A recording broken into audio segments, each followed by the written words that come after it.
All right. I have been critical of the leaders in this entire thing because of the lack of leadership, the lack of a coherent message, the lack of continuity, the lack of working together. This is now the second time in 2 weeks that Governor Nixon has gone to the news, held a news conference by himself, and then shortly thereafter, Mayor Slay holding another news conference. And it happened again yesterday. Nixon went to the phones. Mayor Slay then had another news conference all by himself. Here is a clip of this is why people are so fearful. This is why people have no confidence in their leaders. Here is a question from the Huffington Post reporter up to Governor Nixon from yesterday about who is in charge. Given that you've declared the state of emergency and you put the highway patrol on the unified command, does the buck ultimately stop with you when it comes to how any protests are policed? Well, I mean,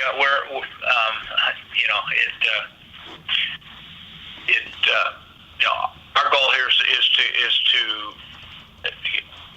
keep the peace and allow folks' voices to be heard.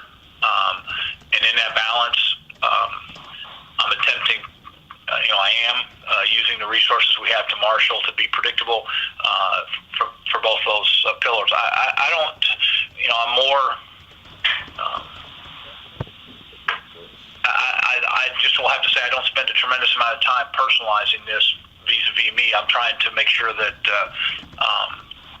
that we move forward in a predictable, peaceful manner that plans for all contingencies that might occur, so that people of a disparate group of opinions and actions can be heard, while at the same time the property and persons of people in the St. Louis region are protected. So I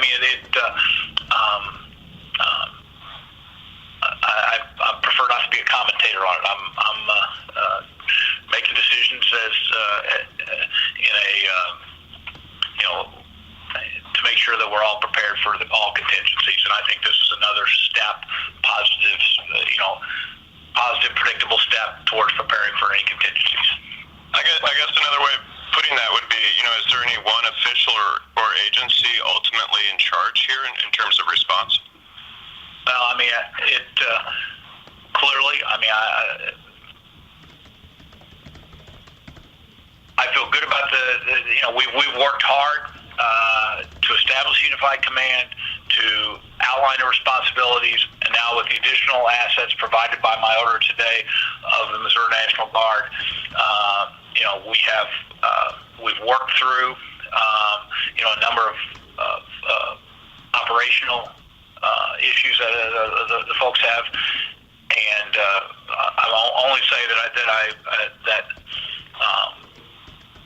our efforts today are on top of a lot of things that have been done over the last 100 days to make sure that we're prepared for any contingency. Okay. Today's date is August. Okay. Coming from myself, who has a speech impediment. I have a speech problem. I have a stuttering problem.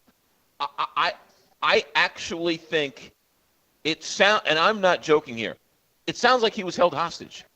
It sounds like he was held hostage and that somebody was torturing him, or he wasn't allowed to answer the question, or somebody was trying to feed him answers because he was clearly on some type of speakerphone. That's why people are so afraid, is because they ask a simple question: who is in charge, Governor? And you get not a double speak. That's non-speak. That's nonsense. He's speaking gibberish. He said. He said, "Who's in charge? We are working hard to establish." This is through 10 minutes later. We're working hard to establish a unified command. Work through a number of operational issues, but he doesn't say who's in charge, Governor. Governor, answer the question. Just answer this is why their plywood is going up. This is why people are fearful. This is why schools are closing. This is why businesses are making contingents. This is why gun sales are through the roof. This is why business owners are stocking up on guns, because they have no confidence in our elected officials. Why? Because this is the second news conference in a week in which he said, now I'm calling up the National Guard. Well, who's in charge? Well, why are you doing this? Mm-hmm. Why didn't you say this last week when you held another news conference when you weren't calling up the National Guard? What happens a week later? Nothing. You have absolutely no leadership whatsoever, and that's why people are so afraid, because that is a lack of leadership right there. We got a break. Quick check. Traffic, weather, sports. Lieutenant Governor Peter Kinder going to join us coming up this half hour as well in the Big 550.